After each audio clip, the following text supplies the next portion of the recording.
So I played rugby for 14 years. I was fortunate enough to play for one team my whole career.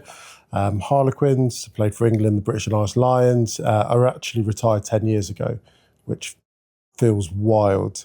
The moment I thought I knew I had to retire, I'm not sure it was a moment per se.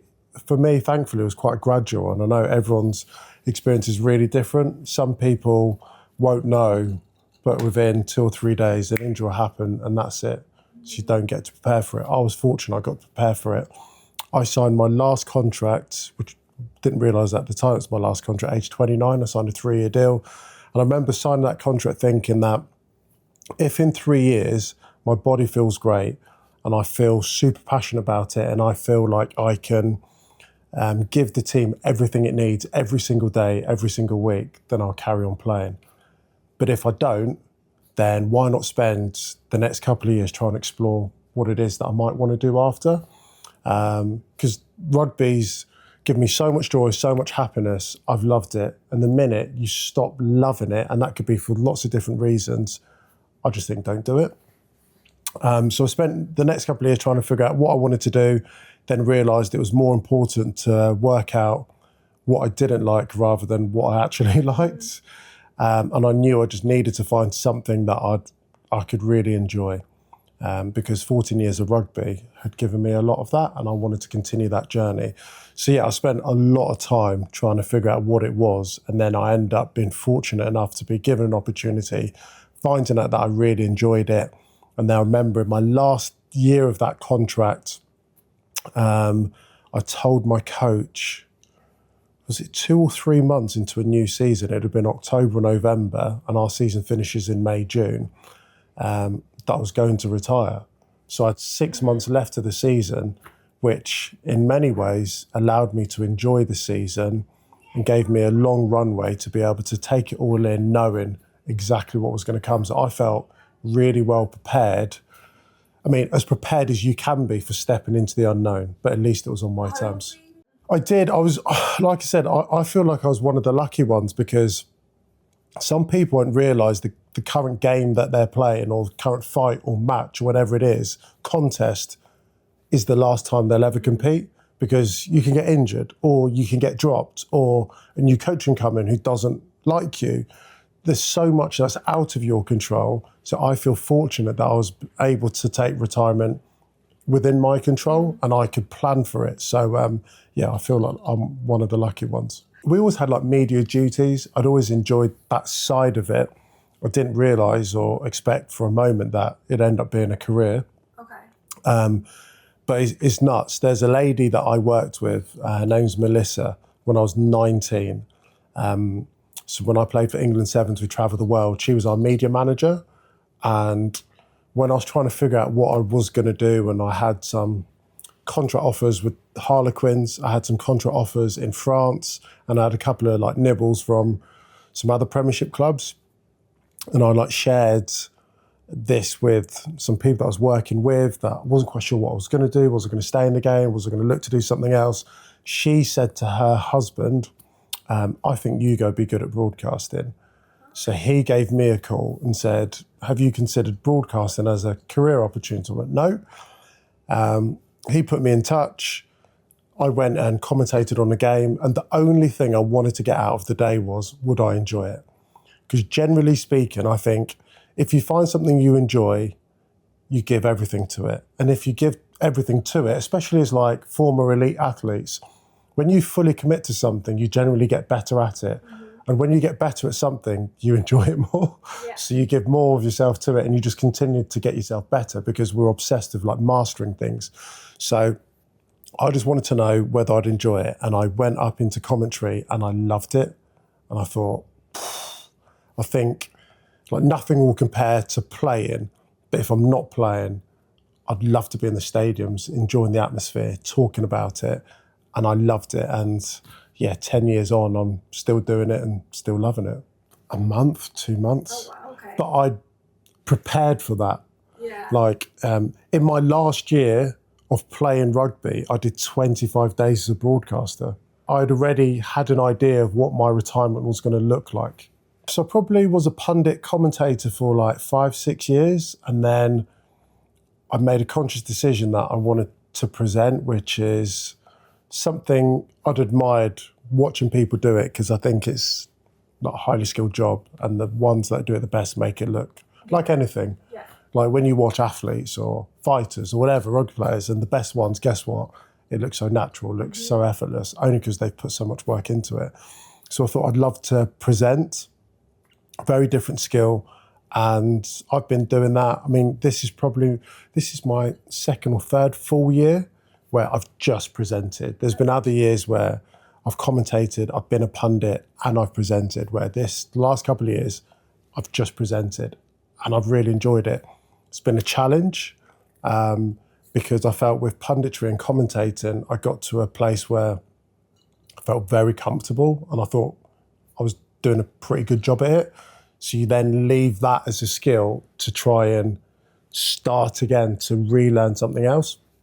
So it's been a great challenge, still loads to learn, but I get the same level of enjoyment out of it. And I work for a really good team. So I think for me, the one thing I've really learned, and whilst the presenter is the anchor, no one tunes in, doesn't matter how big the sporting event is, Olympics, Winter Olympics, Commonwealth Games, World Championships, World Cup, no one tunes in to hear from the presenter. I think, and I'm not trying to diminish the role of presenter because I think it's a really important role, we're a prefect on telly. We're a milk monitor. We bring you on air, we take you off air, we keep the show moving. But the real magic comes from the pundits. And our job is to bring out the best in the pundits. No one goes to the pub, sits at home and quotes what the presenter had to say. But everyone wants to lean into the telly to hear the nuggets of gold from the pundits. So all we do is to provide a platform to bring out the best of the pundits. And the best shows are where you get the best insight from the pundits. So a good presenter should be that grey person, brings you on air, introduces you to the guests, brings out the very best in them, takes us off air and just keeps it moving. So whilst we're the anchor, and I still think we have a very important role, the show's not about us. It's really not. Yeah, firstly, I'm obsessed. I'm obsessed with the game. I love it. If there's a game on, I'm watching it. It doesn't matter at what level, where, if it's on telly, I'm watching it, I'm plugged in. And so I think having a real critical eye is really important, because the one thing I don't think people understand from like a sporting world to like a civilian world is the level of scrutiny and critique that we give ourselves. And sometimes when I ask for feedback, it can be diluted. And I'm like, no, give it to me. I need to hear it. Because I've come from a world on a Monday where our reviews weren't done in private. They were done in front of the team on a widescreen telly, where you can be publicly criticised for not mistakes. Everyone makes mistakes, but if it's effort or whatever it is like that, you're going to know about it. So like the ability to be able to deal with criticism, the ability to be able to critique yourself and analyse what's going on. I think those things I've definitely learned from rugby and brought them into broadcasting, and just working really hard, being really diligent. I don't need to be motivated. I just don't need to be motivated on a weekly basis. It could be my 10th game in a couple of weeks or in a month or whatever. I don't need my boss to ring me up to say, hey, Ugo, come on, we really need you to work hard this week. I do that anyway. Like that's, I think, a given as a former professional athlete. 100%. I thought, because I know the game of rugby, I'll be able to broadcast, but it's a different job. It's a totally different job. I think you've got, and just because you're good, it's the same way, just because you're a good rugby player doesn't mean you're going to be a good coach. Yeah. Do you know why? Because being a coach is a totally different job to playing the game. Totally different skills. Whilst knowing the game and playing the game will give you certain advantages, it doesn't necessarily mean you're going to be a brilliant coach. In the same way, being a brilliant rugby player doesn't mean you're going to be a great broadcaster, because it's a totally different skill. And I think broadcasting is the ability to be able to describe what you're saying, what you're seeing, and being able to convey it in a very succinct manner, which is very understandable, relatable to people at home. That's what broadcasting is. Not every good rugby player has the ability to be able to do that. And some people, like I played with some players that so naturally gifted, like, how did you do that? And they're like, I don't know, I just caught the ball and ran. So no, you need to kind of break it down. You need to tell people, because telling kids at home, you just caught the ball and run's not gonna cut it. So I think you've got some really, really good broadcasters and you've got really good rugby players. And what you want to do is merge the level of insight and ability of everything that you used to have and develop the broadcasting sense. I didn't know what the broadcasting landscape was. I just knew a lot about it. So I've had to develop this skill of being able to broadcast. And by the way, tell everything about everything that you're seeing on telly in 15, 20 seconds.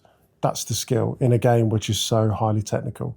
I think the emotional ties. I remember one of my first jobs was working on the World Cup in 2015. It was a highly unsuccessful World Cup campaign for England, and a load of my mates that I'd left a changing room with 2 months previous were part of the England team. And after they got knocked out of that World Cup, it was the first time England never made it out of the group stages. And the England captain was my former captain and my mate I've known since the age of 16. And you're being asked, should he still be England captain? Oh, wow. Like, that's good broadcasting to be able to answer that question. But 2 months ago, he was my teammate. That's difficult. That's really, really difficult. And people often say you become more popular by being in the media just because your face is here and there and people see you. I don't think you go into media. Some people might go into media to become more popular. But I tell you what, giving your opinion every single week, sometimes it's a good opinion, sometimes it's an unpopular opinion, you divide the room. And it makes it really challenging, because the one thing I want to keep, whether it's a hard truth or not, is keep my journalistic integrity. I always want to say what I think, and I don't ever want that to be inhibited for various different reasons. Because if you lose that journalistic integrity, people can see straight through it, because you're not saying what you think. And by the way, the number one thing about the reason you're holding a microphone is you're paid to give your opinion, and an honest opinion. But that's really difficult when you're talking about people that you've known for quite a long time. That's probably been my biggest challenge.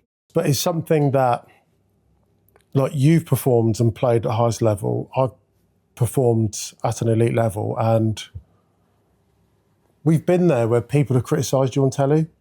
Mm-hmm. Do you know what I mean? And I put a little explosion. Of course. So it's like, I know how it feels playing in a game I've played poorly and someone has said, you've played badly. Like, and it's not just me.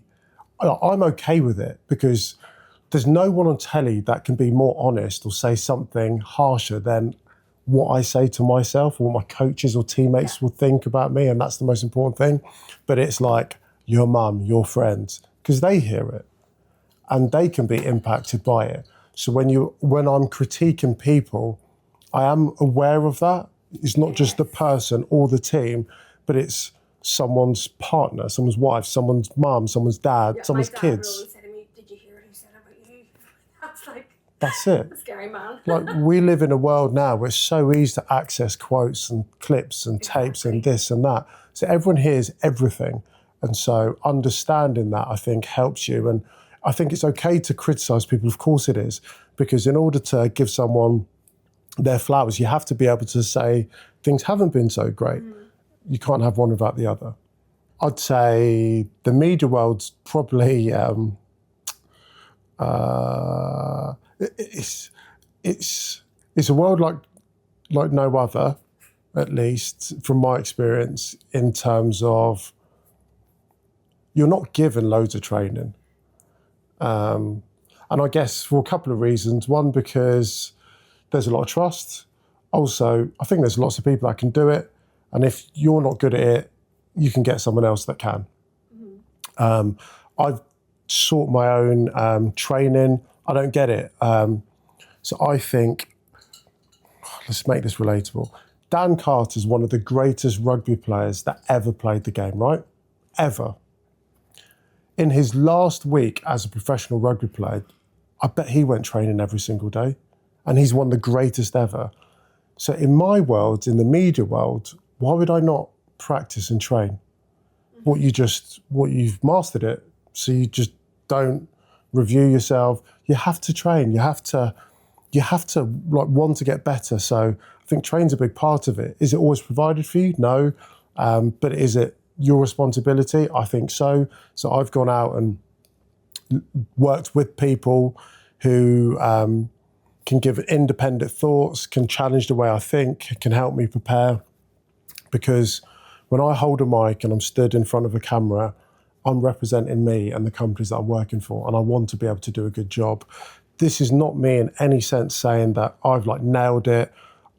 I'm better than I was 10 years ago. Bloody heck, you'd hope to be, but I still want to get a lot better as well. I think every single athlete, regardless of what you've achieved, how much money you've made, what success you've had, will suffer physically, mentally, or financially. Period.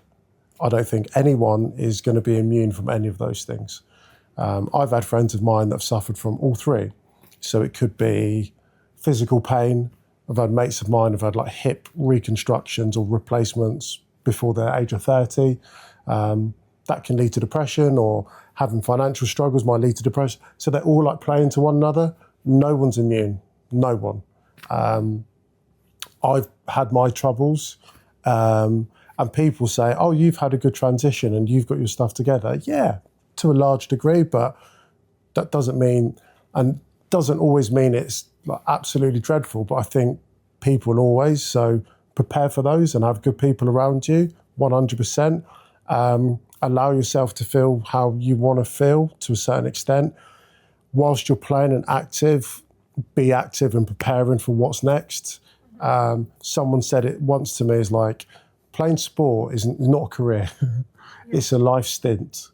Because the majority, because it is like, Yeah, it is for real. by the time I'm 46, I'd have spent as many years out of retired as I did playing. Yeah. By the age of 46.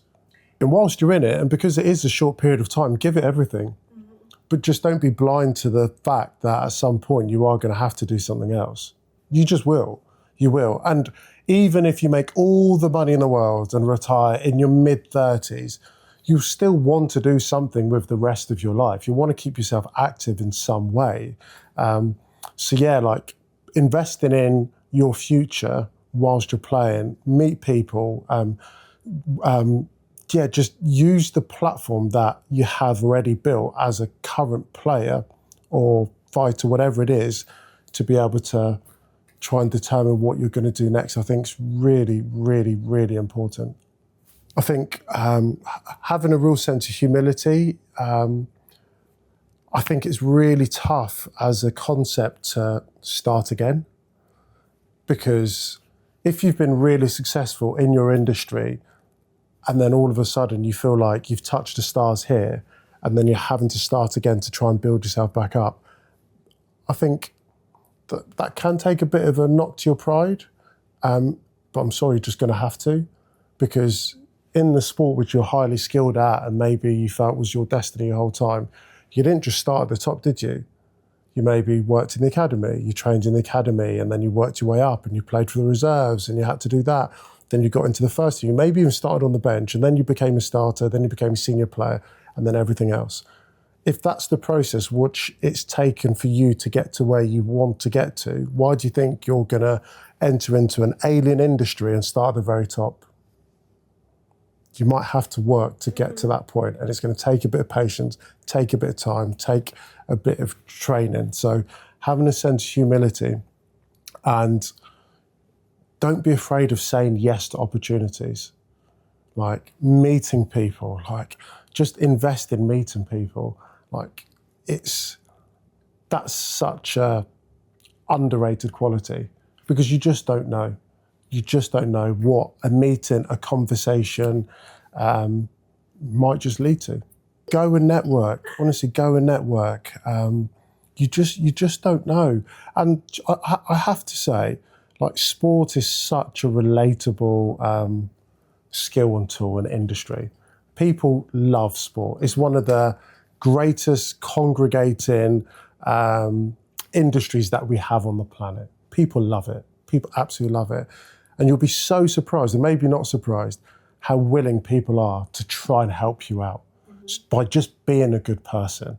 Because people who would have cheered for you, supported you, wished you well from the stands may now want to help you in whatever it is that you want to do next. There are lots of good people out there, but they won't help you if you don't help yourself. If you can't be bothered to get off your sofa and into the city or go to a networking event or just do whatever, like put the effort in to meet these people that truly want to help you.